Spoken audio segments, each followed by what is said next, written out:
प्रभु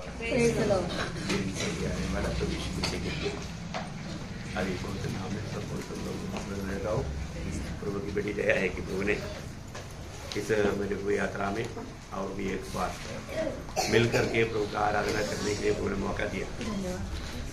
वास्तव में मसीह जीवन कितना धन्य जीवन है। प्रभु हमें उसकी महिमा के लिए दुनिया से अलग किया। मसीह लोग अलग किया वो लोग जैसा इस्राएल लोगों के बारे में बोलता है, सारी जातियों से मैंने तुमको अलग किया। जो भी अलग किया गया है वो प्रभु के लिए अति श्रेष्ठ लोग हैं या पवित्र लोग हैं। तो बहुत बड़ी बात है। आज उस प्रभु की ओर से इतना बड़ा अनुग्रह पाकर और भी एक बार ये मरी हुई यात्रा में मिलकर के प्रभु का महिमा करने के लिए अवसर दिया। हमारे प्रभु का कितना बड़ा चाहत है, आपको मालूम है। प्रभु हमेशा चाहता है कि हम प्रभु के साथ रहें। हम कितने लोग चाहते हैं कि प्रभु के साथ रहने के लिए, है ना। बहुत बड़ी बात है। हमारा जीवन में हमें मिलने वाला ये जो संगति जो है बहुत मूल्यवान है। तो उदार पाया हुआ है कि जिनको हमेशा प्रभु का संगति का एक तड़प रहता है, एक सच्चा तड़प रहता है। तो वो भी एक सच्ची बात है कि हमने जो प्रभु की आत्मा पाया है, तो वो आत्मा पाया हुआ लोग हमेशा प्रभु के साथ का संगति चाहते है ना। वो आज इच्छा हमारे अंदर है कि नहीं, ये बात को हमें परखना है। प्रभु के प्रति कितना हमें अति उत्साही बनना चाहिए। तो हमको इस अवस्था में लाने के लिए प्रभु ने बड़ा दाम चुकाया है ना। हम लोग मसीह का प्यार, उस प्यार को पाया हुआ लोग है ना। प्यार को हमने अनुभव किया हुआ लोग है। ऐसा है तो हम कितना अधिक प्रभु का महिमा करना चाहिए। तो प्रभु को बहुत धन्यवाद देता है कि आज भी हम लोग में जाने से पहले एक वचन पढ़ेंगे। एफेसियों का पत्र 5 अध्याय उसका 1-2 वचन। इसलिए प्रिय बालक के समान परमेश्वर का अनुकरण करो और प्रेम में चलो, जैसे मसीह ने भी तुमसे प्रेम किया और हमारे लिए अपने आप को सुखदायक सुगंध के लिए परमेश्वर के आगे भेंट करके बलिदान कर दिया। मतलब हमारे जीवन में हमारे लिए एक शक्ति चेतावनी है वचन, है ना। हम प्रभु का अनुकरण करने के लिए बुलाहट पाए हुए लोग हैं। उसका सारा प्रबंध प्रभु ने किया है ना अपने जीवन में। आज मैं प्रभु का उस अनुकरण कर पाता है क्या, ये बात हमें अपने आप को पूछना है। मैं प्रभु का अनुकरण कर पाता है क्या। प्रभु का अनुकरण करना बोलेगा तो ये दाम देने वाली बात है, दाम देने वाली बात है। और जहां पर दाम देता है वहां पर विजय रहता है। इसलिए आज बहुत लोग एक विजयी मसीह जीवन नहीं बिता पा रहे, क्योंकि वो दाम देने के लिए तैयार नहीं, है ना। मसीह जीवन पूर्ण रूप में मसीह के साथ हो लिया वो जीवन है। आप में जितने लोगों ने मसीह में बपतिस्मा लिया, उन्होंने मतलब प्रभु को पहन लिया, इतना नहीं, उसका मृत्यु का बपतिस्मा लिया, है ना। उसका मृत्यु का मतलब बपतिस्मा में क्या हुआ, बपतिस्मा में मर भी गया, गाड़ा भी गया और जी भी उठा। देखिए कितना बड़ी बात है ना। उस पुनरुत्थान के अनुभव में ला करके हमें चलाने वाला एक अनुभव है मसीह जीवन, ताकि हम एक नया तरीका का जीवन बिताए, एकदम नया तरीका का। क्योंकि बाकी बातें बीत गया है ना। वो पुराना मनुष्य और मनुष्यत्व का सारा गुण हमने गाड़ दिया है ना। ये अनुभव में ये विश्वास से चलने वाला जीवन है मसीह जीवन। इसलिए जब रोमियो 6 अध्याय का 14 वचन में क्या बोलता, तब तुम पर पाप की प्रभुता न होगी। देखा, तब इस रीति में अगर आप मरकर जी उड़ा है तो आपके जीवन में पाप का प्रभुता नहीं रहेगा, है ना। तो प्रभु यीशु मसीह की प्रभुता में जीवन बिताएगा। हमारा जीवन में यीशु मसीह प्रभु होकर के हमेशा रहना चाहिए। आज हमारा जीवन कैसा है, ये बात को हमें परख कर देखना है ना। यीशु मसीह हमारे भी जीना।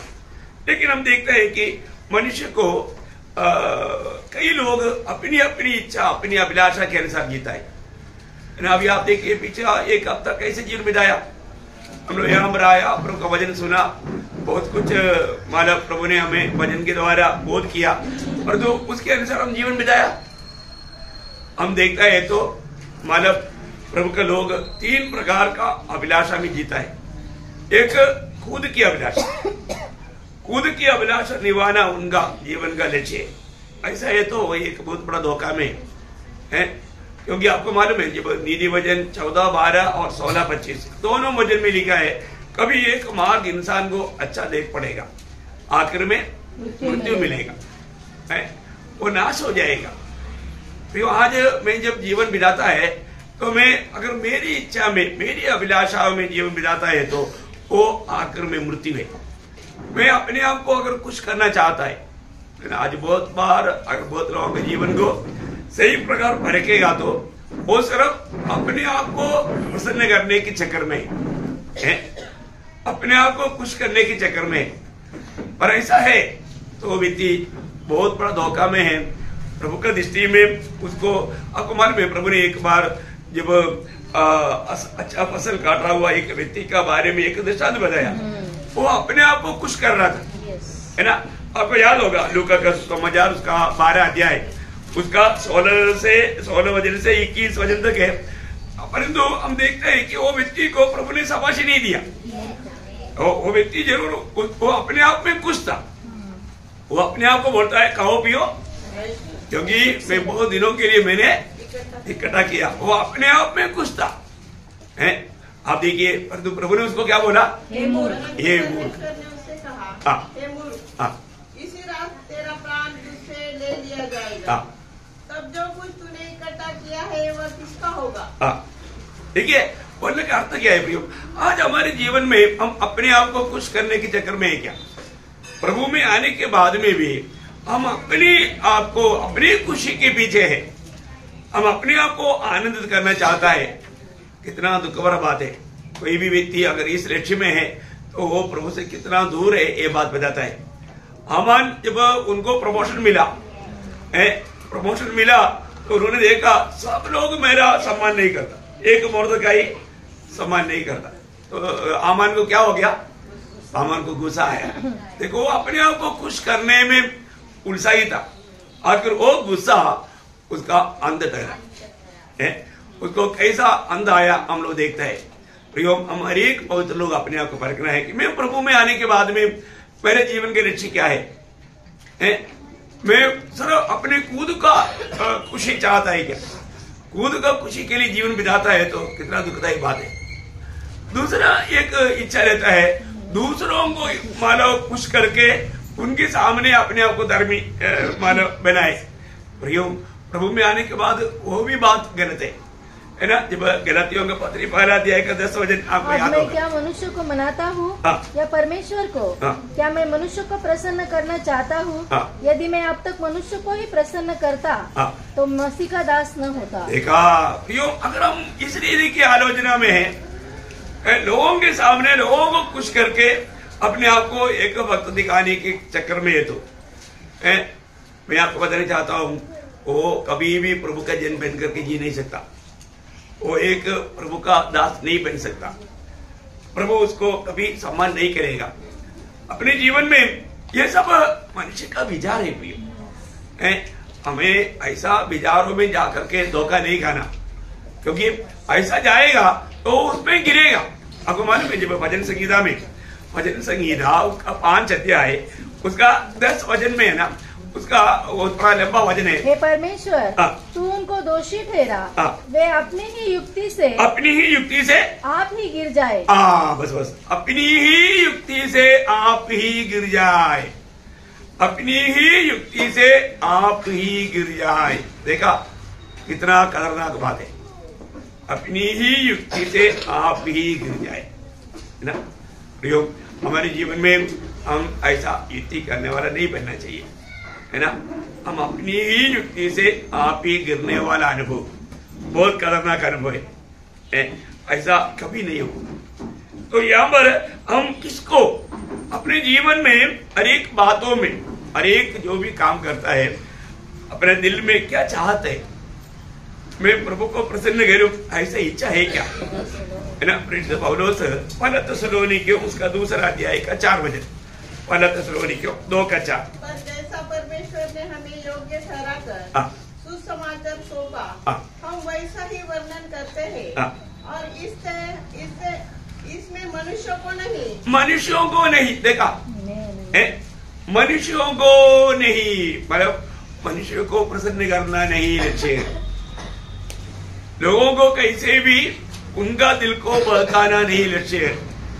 प्रियो, हमारे जीवन में हम जो भी काम करते हैं, कोई बात को, जब एफेसियों का पत्री उसका 6वां अध्याय का 6वां वचन पढ़ना, मनुष्य को प्रसन्न करने वालों के समान दिखाने के लिए सेवा न करो। बस बस बस बस, मनुष्य को प्रसन्न करने के लिए है। आज बहुत से सेवक ऐसे होता है, मनुष्य को प्रसन्न करना, मनुष्य के सामने तारीफ। बहुत लोग मतलब बहुत ताली चाहता है, वो ताली आपको अभी आपको नहीं मालूम, उसके पीछे एक बड़ा मूर्ति पूजा है ना। कई जगह पर कई संदेशा लोग ताली मिलने के लिए कुछ बात करता है, आत्मिक बातों पर है, परंतु वो बातों में एक आराधना रहता है। एक्चुअली वो जाने या अनजाने वो उस व्यक्ति को आराधना कर रहा है, व्यक्ति पूजा होता है उसमें। तो ये बहुत खतरनाक बात है, आत्मिक दुनिया में ये बहुत चलता है, बहुत लोगों को ये बात समझता नहीं है। तो मैं एक बात आपको बताना चाहता हूँ, ऐसा धोखाओं से बचना भी अपने जीवन में लोग उस प्रकार का बातों में भी आकर के मतलब प्रभु के सामने वो दंड का योगी ना बने। हमें हर प्रकार उनको मसीहत में बढ़ाना है, प्रभु के गुणों में बढ़ाना है ना। ये बहुत बड़ी बात है। वही बात जब कोलोसियों का पत्री उसका 3 अध्याय का 22 वचन पढ़ते, हे सेवको, जो शरीर के अनुसार तुम्हारे स्वामी है, सब बातों में उनकी आज्ञा का पालन करो, मनुष्य को प्रसन्न करने वालों के समान। देखो यहाँ सब एक चेतावनी क्या मालूम है, मनुष्य को प्रसन्न करने वाला काम नहीं करना। देखा है? तो हमारा हम हर एक काम जो करता है उसमें मनुष्य के लिए, मनुष्य के सामने उसकी शाबाशी पाने का हमारा, क्योंकि ये सब हमारा उद्देश्य है, हमारे लक्ष्य है, हमारे हृदय का उमंग है। कौन देखता? स्वर्ग देखता, स्वर्ग देखता। अब जो भी काम करता है वो कितना दिल से होना चाहिए। अभी ये जो अभी वचन पढ़ाया था, तो वो पहला थिस्सलुनीकियों 2 अध्याय का 4 वचन हमने पढ़ा, उसका दूसरा भाग पढ़िए। परंतु परमेश्वर को, परंतु परमेश्वर को जो हमारे मनों को जांचता है, हाँ देखा, जो हमारे मनों को जांचता है प्रसन्न करते, उसको प्रसन्न करते। देखा, हम अपनी मनों को जांचने वाला परमेश्वर को प्रसन्न करके काम करना है। हमारे हर एक बातों में हमको क्या है, हम लोग कई बार मानो मन में कुछ और बात रह करके बाहर से करता है, प्रियो, उससे हमें बहुत बड़ा नुकसान है, आनंददा का नुकसान है। अपन कितना सावधान रहना चाहिए, कितना सतर्क रहना चाहिए। मतलब कोई बात एफेसियों में भी है, एफेसियों उसका 6 और 7 वचन वापस एक बार पढ़िएगा, 6 अध्याय का 6-7। मनुष्य को प्रसन्न करने वालों के समान दिखाने के लिए सेवा न करो, आगे, पर मसीह के दासों के समान, मसीह के दासों के समान मन से परमेश्वर की इच्छा पर चलो। देखा, मन से परमेश्वर की इच्छा पर चलो, और उस सेवा को मनुष्य की नहीं परंतु प्रभु की जानकर सच्चे हृदय से करो। देखा प्रियो, आनंददा में हम सब लोग, हमको मालूम है कि एक दिन मानव हम प्रभु के न्यायासन के सामने खड़ा होने का अवस्था आएगा, हम सबको अपना अपना लेखा देना पड़ेगा। उस समय में प्रभु हमें क्या बोलेगा, क्योंकि हमारे सारे काम परखेगा। आपको मालूम है, आज हम लोग यहाँ पर आने के समय में भी लोग इस विषय को नीति वचन उसका 5 अध्याय के 21 वचन पढ़ना, नीति वचन उसका 5 अध्याय के 21। क्योंकि मनुष्य के मार्ग यहोवा की दृष्टि से छिपे नहीं है। देखा, मनुष्य की कोई भी मार्ग या कोई भी काम प्रभु की दृष्टि से छिपे हुए नहीं, और वह उसके सब मार्गों पर ध्यान करता है, उसका सारे मार्गों को प्रभु ध्यान से देखते हुए तोलते रहता है। आपको मालूम वहां पर वो शब्द बोलता है, आपका हर एक बातों को प्रभु तोलता है ना। मतलब प्रभु की इच्छा के अनुसार, प्रभु की महिमा के लिए आप कर रहे हैं कि नहीं, क्योंकि आप प्रभु के जन हैं। प्रभु के लिए अलग क्या बोलोगे? एक समय में पहले जो राजा लोग, छोटा छोटा राजा लोग गांव को राज करता था, है ना। ऐसे समय में ये वो संभव है राजा को कैसे भी खुश करना, कुछ उसके लिए क्या हम लोग बोलते हैं, कुछ लोग साथ रहते ना, सिंगड़ी लोग, सिंगड़ी चमचे चमचे चमचे, वो लोग हमेशा राजा ओह ऐसा ही रिलैक्स बने। एक बार राजा को खीर ला कर दिया, खीर, अच्छा खीर। राजा खीर पीते पीते बोला ये खीर खट्टा है, तो वो बाकियों को भी हाथ में दिया, राजा अकेला नहीं पीता, सब लोग मिलकर पीता है। तब मतलब सब लोग बोला, सब लोगों का चेहरा, राजा ने बोला ना खट्टा है तो फिर खट्टा ही होना चाहिए, सब लोग बोला सही बात है, खीर खट्टा है। तभी एक व्यक्ति के चेहरे में आनंद है, बोला वो उसका नाम कुंजन नंबियार है, कुंजन नंबियार। कुंजन क्या तुमको क्या लगता?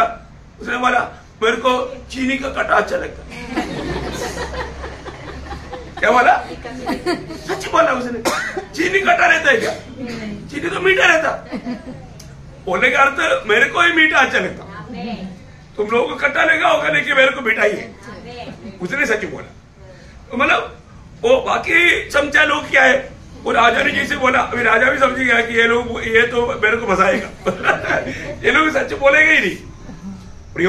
प्रभु की उपस्थिति में हम कितना सच्चा दिल से आना चाहिए, है ना। हम लोग आज मतलब प्रभु का प्यार भरा दिल से प्रभु से आभारी होकर आया क्या, ये बात है। हम लोग कैसे भी आया ऐसे नहीं, है ना। मुझको उद्धार किया वो प्रभु, जिस प्रभु ने मेरा उद्धार करने के लिए मेरे स्थान में मेरे गुनाहों को अपने ऊपर लिया, मेरे लिए प्रभु ने अपनी आखिरी बूंद लहू तक बहाया, उस प्रभु की उपस्थिति में मैं जा रहा है तो मैं कैसे जाना चाहिए, मुझे अनंत जीवन दिया हुआ, मेरा प्राण को उस अधोलोक की तड़ में जाने से मुझको छुटकारा दिया हुआ वो प्रभु की उपस्थिति में हम कितना आभार भरे दिल से आना चाहिए। ऐसा है क्या, है ना। हम लोग थोड़ा सा स्मरण करना चाहिए, क्योंकि प्रभु में आया हुआ हर एक लोगों में प्रभु की आत्मा है, वो प्रभु को प्रसन्न करना ही चाहिए। प्रभु को प्रसन्न करने का व्यवस्था और अवस्था प्रभु ने किया है ना। जब रोमियो का पत्र 8 अध्याय का 8-9 बजे, रोमियो 8 अध्याय का 8-9 बजे, जो शारीरिक दशा में है वे परमेश्वर को प्रसन्न नहीं कर सकते। कभी हम शारीरिक दशा में नहीं है ना, वो दशा हमारा बदल गया। जो भी नए जन्म पाया वो लोग आज शारीरिक दिशा में नहीं, वो शारीरिक दिशा में रहने वाला प्रभु को प्रसन्न नहीं कर सकता। आगे, परंतु जबकि परमेश्वर का आत्मा तुम में बसता है। देखा, परंतु वो बात सब खत्म हो गया। अभी प्रभु की आत्मा तुम में रहता है तो तुम शारीरिक दशा में नहीं परंतु आत्मिक दशा में हो। यदि किसी में मसीह का आत्मा नहीं तो वह उसका जन नहीं। मतलब आत्मिक दशा में रहने वाले लोग ही प्रभु को प्रसन्न कर सकता, या आत्मिक लोग ही प्रभु को प्रसन्न कर सकता। तो ये बहुत बड़ी बात है ना। अपने जीवन में आज हम आत्मिक जन है क्या, आत्मिक बन करके जीवन बिताते हैं क्या, ये बात को हम, ये दुनिया का लोग नहीं है ना।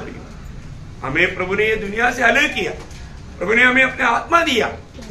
इतना बड़ा बात प्रभु ने किया। हम लोगों ने पिछले दिनों में भी देखा, हम ये दुनिया के सारे लोगों से कितना अलग है, क्योंकि हमारे में 3 जीवन है, बाकी लोगों में 2 ही जीवन है। 2 जीवन में वो लोग उसी के अनुसार ही जी सकता, और तो हमारे में वो तीसरा जीवन जो नए जन्म के द्वारा मिला है ना। तो फिर हमारे जीवन में कितना हम लोग उन लोगों से अलग और श्रेष्ठ रहना चाहिए, है ना। ये बात का अनुभव जिसको है, क्योंकि जो जन्म पाया है तो उसको ये अनुभव है, तो वो लोग उसके प्रति तड़पता है ना। जब रोमियो का पत्री उसका 13 अध्याय उसका 8 से 14 तक वचन, और किसी बात में किसी का कर्जदार न हो, क्योंकि जो दूसरे से प्रेम रखता है उसी ने व्यवस्था पूरी की है। देखा, दूसरे से प्रेम रखता है तो उसने व्यवस्था को पूरा किया। आपको मालूम है व्यवस्था में सबसे बड़ा आगे क्या है? परमेश्वर से प्रेम करो, साथ ही साथ एक दूसरे को अपने समान समान है। मतलब वो दूसरा आज्ञा नहीं, वो दोनों एक है। दोनों एक के साथ बराबर है। देखा, तो अभी यहाँ पर बोलता है अगर हम प्रेम देखता है, हम पूरा व्यवस्था को पालन किए, हम क्यों कुछ करने के जितने प्रेम। और आगे, क्योंकि यह कि व्यभिचार न करना, हत्या न करना, चोरी न करना, लालच न करना, और इनको छोड़ और कोई भी आज्ञा हो तो सबका सारांश इस बात में पाया जाता है, अपने पड़ोसी से अपने समान प्रेम रख। प्रेम पड़ोसी की कुछ बुराई नहीं करता, इसलिए प्रेम रखना व्यवस्था का पूरा करना है। देखो अभी रुकना, आगे बढ़ना, मतलब प्रेम देखना भी। आपको मालूम है एक व्यक्ति के दिल में अगर प्रेम घुस गया ना, फिर वो बुराई करना शुरू करेगा। वो मौका ढूंढते रहेगा काम पर मैं बुराई करके दूसरे को नीचा कर पाऊं। भैया वो समय में जाने अनजाने वो कम्प्लीटली शैतान का अधीन मिल जाता। इतना दुख की बात है ना। हम प्रभु में आया हुआ लोग हैं, हमारे अंदर वो प्रेम अगर नहीं काम करता, हम लोग प्रभु से और प्रभु की आत्मा से बहुत दूर हो जाते। इसलिए आगे समय को पहचान कर ऐसा ही करो, इसलिए कि अब तुम्हारे लिए नींद से जाग उठने की घड़ी आ पहुंची है, क्योंकि जिस समय हमने विश्वास किया था उस समय के विचार से अब हमारा उद्धार निकट है। रात बहुत बीत गई है और दिन निकलने पर है, इसलिए हम अंधकार के कामों को त्याग कर ज्योति के हथियार बांध ले।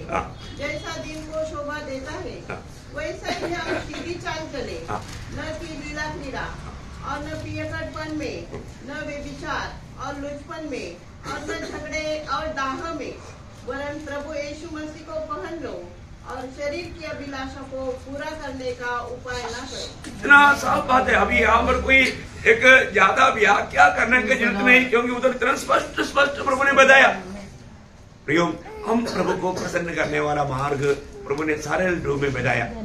हम प्रभु में आने के बाद में हम शारीरिक रीति में सोचना या दुनिया का रीति में सोचना तक प्रभु का दृष्टि में कितना नफरत की बात है। ये वचन अगर आपके पास है तो आपको मालूम है, जब प्रभु ने जब वचन दिया वो शब्द के साथ एक बात जोड़कर कहा यूहन्ना प्रार्थना के समय में, मानो यूहन्ना 17 अध्याय का 14 वचन में, मैंने तेरा वचन उन्हें पहुंचा दिया है और संसार ने उनसे बैर किया। देखा, साथ में क्या उसमें मिलाया? संसार। वचन पाया वो लोग एकदम संसार से अलग है वो। संसार ने उनसे बैर किया। प्रभु के चुने हुए लोगों को ये संसार बैर करेगा। हम संसार के रीति में नहीं चल सकता और लोगों की जैसा हम काम नहीं कर सकता। आज भी मैं आपको बताना चाहता हूँ कितने लोग है ना, अपनी हमारे जीवन में अपनी कुछ अभिलाषा लेकर चलता है, उनकी इच्छा पूरा नहीं हुआ तो जरूर वो मानव दोष लगाने के लिए, बुरा करने के लिए, मानव नीचा करने के लिए एक कोशिश में रहेगा। प्रभु के लोग ऐसा कर सकता है? नहीं कर सकता। प्रियो, आप प्रभु की आत्मा पाया हो जन्ने तो, आप सच में उद्धार पाया है तो, प्रभु आपके साथ रहता है तो आप कभी भी ऐसा नहीं कर सकता है। हमें ये बात को जानना है। हम लोग हमेशा प्रभु के साथ रहने वाले लोग हैं। प्रभु कभी भी हमसे अलग होता नहीं रहता। प्रिय परमेश्वर हमारे साथ रहता। ऐसा है तो जो भी लोग ये सच्चा ये वचन के द्वारा ये प्रकाश पाया है वो कभी भी ऐसा काम नहीं कर सकता। तो अपने को परखना है कि हम लोग आज हमारे जीवन के द्वारा आज प्रभु ने हमें एक नया आज्ञा दिया। क्या नया आज्ञा? प्रभु का नया आज्ञा क्या है? वो पुराना सब खत्म हो गया, एक नया आज्ञा दिया। यूहन्ना 13 अध्याय का 34 वचन देता हूँ कि एक दूसरे से प्रेम रखो। एक दूसरे से प्रेम रखो। जैसा मैंने तुमसे प्रेम रखा है वैसा ही तुम भी एक दूसरे से प्रेम रखो। देखा, तुम एक दूसरे से प्रेम रखो। कैसा? जैसे मैंने किया। देखो, ये है एक बड़ा बात है हमारे जीवन में। हम लोग आज भी है ना, मतलब बहुत लोग अपनी मन की विचार भावना के अनुसार एक दूसरे को देखता और कहता और सोचता। ऐसा नहीं प्रिय है ना। हमको मतलब प्रभु की आत्मा में रह करके आत्मा का स्वभाव से सोचना है, आत्मा का गुण है ना। अभी ये दुनिया में परमेश्वर को किसने कभी नहीं देखा है। फिर परमेश्वर को हम कैसे देख सकता? प्रभु यीशु मसीह के द्वारा, है ना, प्रभु यीशु मसीह के द्वारा। फिलिप्पुस ने कहा कि पिता को हमको दिखा दे, पिता को हमको दिखा दे करके जब फिलिप्पुस ने बोला तो यीशु मसीह को बहुत दुख आया, क्योंकि यीशु मसीह उसको बोलता है यूहन्ना 14:9, जिसने मुझे देखा है उसने पिता को देखा है। तो तू क्या कहता है कि पिता को हमें देखा है? फिलिप्पुस, ये 3.5 साल में तुम्हारे साथ में रहा और तुम मानो बोलता है कि पिता को हमें दिखाओ, है ना, कैसा बात है? उससे पहले थॉमस ने भी एक बात बोला था, मार्ग बताओ। क्या बोला? उसका 6 वचन में, शायद वही 14 अध्याय का 5 वचन में। तो मैंने उससे कहा, हे प्रभु, हम नहीं जानते कि तू कहाँ जा रहा है, तो मार्ग कैसे जाने? हम मार्ग कैसे जानेगा? हमको मार्ग मालूम नहीं, मार्ग बताओ ना। तो प्रभु ने क्या बोला? यीशु ने उससे कहा, मार्ग और सत्य और जीवन में ही हूँ। अभी और क्या चाहिए? अभी आगे कोई सवाल मत करो। बोले सच्चाई क्या है, क्योंकि पीछे कोई सवाल आएगा, इसलिए प्रभु ने तीनों बात इकट्ठा बोला, क्योंकि प्रभु दिल को जानता है, प्रभु के पास आने वाला सबका दिल जानता है। प्रभु नेक्स्ट सवाल तो कर सकता है, इसलिए उसको बोला, पहले तो मार्ग बोला, मार्ग में ही हूँ। अभी तो सच पूछने वाला है, सच मैं ही हूँ और जीवन भी मैं हूँ। देखो, मतलब हरेक लोगों का दिल की अवस्था को जान करके प्रभु बात करते हैं। हमारे दिल, देखो हमारे दिल में इच्छा क्या, हमारे लिए, क्योंकि प्रभु का दिल में इच्छा क्या मालूम है? हम प्रभु के साथ रहना। आपकी इच्छा क्या है ना? मैं एक बात आपको कहता हूँ, पिता ये इच्छा सफल करेगा। कोई 17 अध्याय का 24 वचन, हे पिता, मैं चाहता हूँ कि जिन्हें तूने मुझे दिया है, जहाँ मैं हूँ वहाँ वे भी मेरे साथ हो। आप बताओ, जो भी प्रभु के लोग हैं, जिनको भी पिता ने पुत्र को दिया है, वे सभी लोग प्रभु के साथ रहेगा। कहाँ रहेगा? कहाँ रहेगा? कितना किलोमीटर दूर रहेगा? साथ रहेगा। आज साथ है। कई बार लोग क्या सोचता है, लोगों ने बोला ना, मैं तुम्हारे लिए घर बनाने के लिए जा रहा हूँ, घर बनाने के बाद में मैं इधर से ले जाके वो घर में बैठाएगा, फिर मैं चले जाएगा। ऐसा नहीं प्रियो। हमको प्रभु घर तैयार करने के लिए गया और इधर से लेकर जाएगा, घर में कमरा में बंद करेगा और प्रभु जाएगा, ऐसा ही क्या? नहीं, हमारे साथ रहे, हमेशा हमारे साथ रहे। क्या मतलब पुनरुत्थान पाया हुआ लोगों के बारे में पहले थिस्सलुनीकियों 4 अध्याय का 17 या 18 वचन देखना। 17 और इसी रीति से हम सदा प्रभु के साथ रहेगा। कितने लोग विश्वास है? प्रियो, उधर जो सदा प्रभु के साथ रहना चाहता है, यहाँ पर भी प्रभु के साथ रहना है।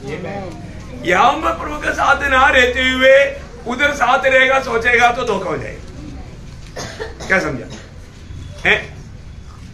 अभी यहाँ पर प्रभु साथ रहना है तो कैसे रहेगा, ये बात जानना। अभी यीशु मसीह जब दुनिया में था, यीशु मसीह कभी अकेले नहीं था, पिता साथ में था।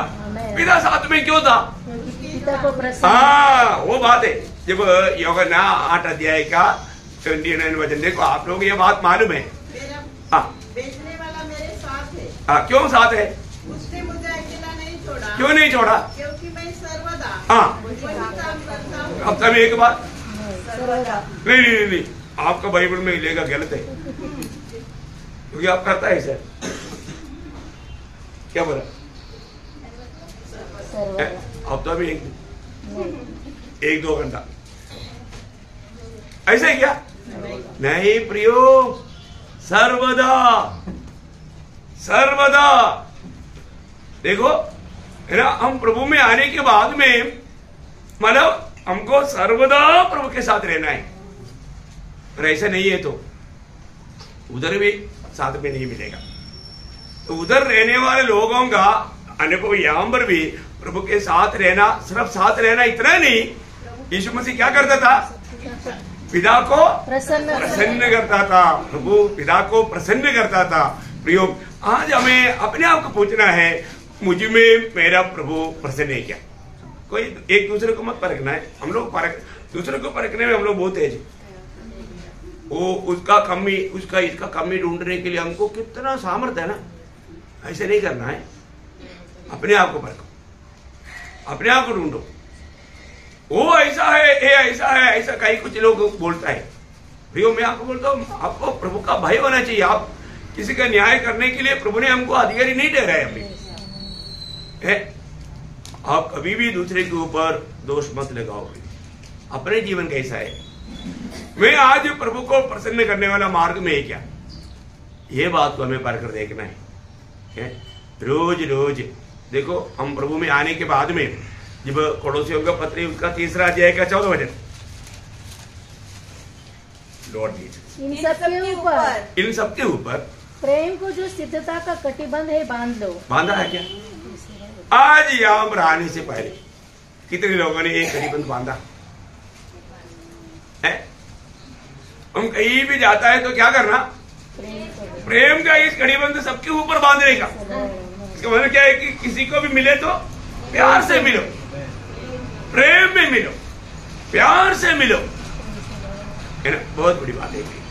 हम लोग एक लोग आते ही मालूम पड़ता कैसे आया, है ना।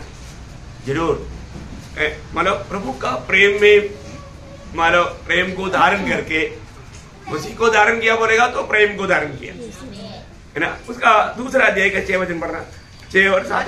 जैसे तुमने मसीह को जैसे तुमने मसीह यीशु को प्रभु करके ग्रहण कर लिया है, वैसे ही उसी में चलते रहो। हाँ, देखिए बहुत गंभीर बात है प्रियो। कई लोगों ने क्या किया, मतलब यीशु मसीह को प्रभु जान करके ग्रहण किया, बाद में अपना मनमानी, अब स्वयं प्रभु हो गया, स्वयं प्रभु हो गया, अपना मनमानी में जीने लगा।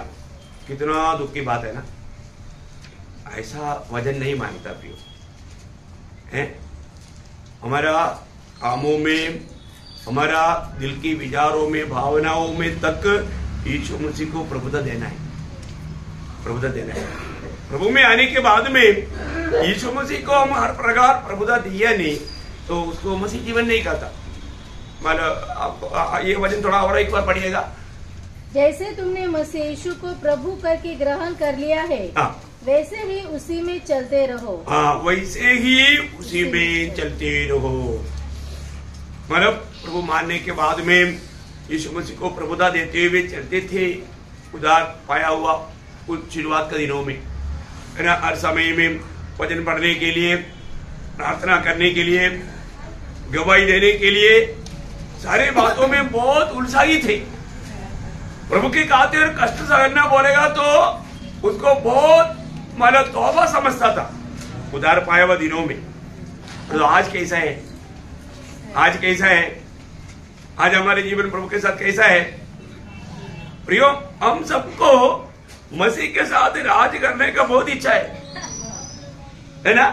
कौन राज करेगा? हाँ, 2 तिमोथी 2:12 में लिखा है, जो मसीह के साथ कष्ट सहेगा वो मसीह के साथ राज भी करेगा। जो मसीह के साथ कष्ट सहेगा, इसका मतलब मसीह के साथ है तो क्या है? कष्ट है। राज करने वालों का बारे में जो बताया, प्रकाशित वाक्य 20 अध्याय का 4 से 6 पढ़ना। प्रकाशित वाक्य सिंहासन देखे और उन पर लोग बैठ गए और उनको न्याय करने का अधिकार दिया गया। मैंने उनकी आत्माओं को भी देखा, जिनके सिर यीशु की गवाही देने जिनके सिर यीशु की गवाही देने और परमेश्वर के वचन के कारण काटे गए थे। कौन लोग है वो?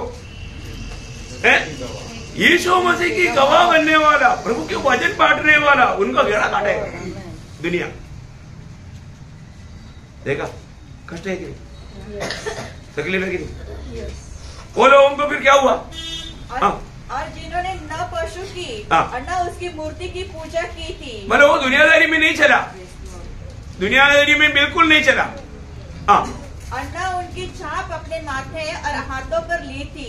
वे जीवित होकर मसीह के साथ, वो जीवित होकर, कौन है इसका मतलब? कौन है? कौन लोग यीशु मसीह के साथ राज करेगा? देखा जी, 1000 वर्ष तक राज्य करते रहा। देखा है, जो प्रभु के साथ कष्ट सहेगा वो प्रभु के साथ राज्य भी करेगा। वे लोग, बाकी लोगों का नंबर ही वहां पर नहीं आया। प्रियो, आज हम जीवन बिताता है तो किसके लिए जीवन बिताता है? मैं मसीह के लिए जीवन बिता रहे क्या? ये बात फर्क है ना प्रियो। ये सब प्रभु का वचन में बताया वो बात, हर एक बात सत्य है प्रियो।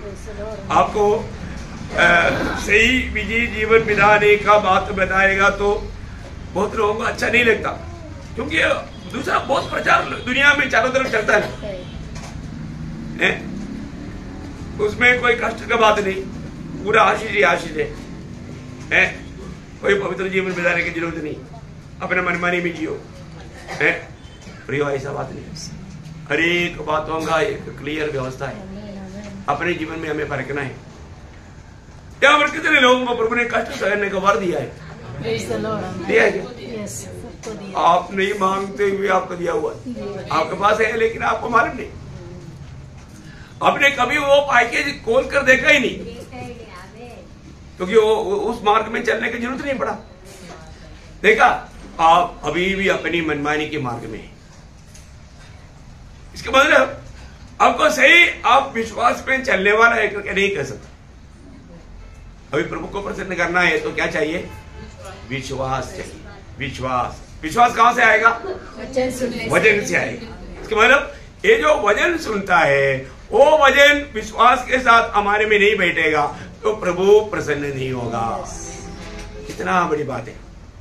तो प्रियो, हम लोग आज जरूर हम लोग जानते हैं कि हमारे प्रभु यीशु मसीह के बलिदान के द्वारा हमारा उद्धार हुआ। ऐसे है तो वही वचन साफ साफ कहता ना, दूसरा कोरिन्थी 5 अध्याय का 15 वचन हजारों बार आपको बताएगा तो भी फिर भी वो पुराना नहीं बनता, वो नया बनता है। अपने जीवन काम रहे। दूसरा कोरिन्थी 5 अध्याय 15 वचन। और वह इस निमित्त सबके लिए मरा। किसके लिए मरा? हम सबके लिए। जो भी उद्धार पाया वो उनके लिए कौन मरा? प्रभु यीशु मसीह मरा। तो वो ये बात अंगीकार करने वाला उद्धार पाया हुआ विश्वासी का कर्तव्य क्या है? कि जो जीवित है वे आगे को अपने लिए न जिए। अब देखो, अभी आप देखो, हम लोग ये वचन कितनी बार सुना। प्रियो, आज प्रभु की उपस्थिति में ये बात आप कितने लोग कबूल करेगा? प्रभु, मैं आपके लिए नहीं जिया, प्रभु मैं मेरे लिए जिया। आपको एक बात बताऊं, अभी मैं आपको 5 मिनट ऐसा गवाही के लिए देता है, क्योंकि मुझे मालूम है गवाही देने के लिए गवाही का जीवन बिताया वही तो खड़ा होगा। ऐसे लोग आजकल नहीं है, तो ज्यादा टाइम देने की जरूरत नहीं, इसलिए 5 मिनट। लेकिन ये 5 मिनट में ऐसा है तो फिर कितने लोग मतलब प्रवेश लेना चाहिए? 4-5 लोग। और तो लेता है सब, क्यों लेता? आप खड़ा होकर के आपने गवाही नहीं दिया, और जो आप मैच में शामिल होने के टाइम पर आपने गवाही दिया। क्या गवाही दिया मालूम है? प्रभु यीशु, मैं नहीं जी रहा था, आप मुझ में जी रहा था। क्या समझा?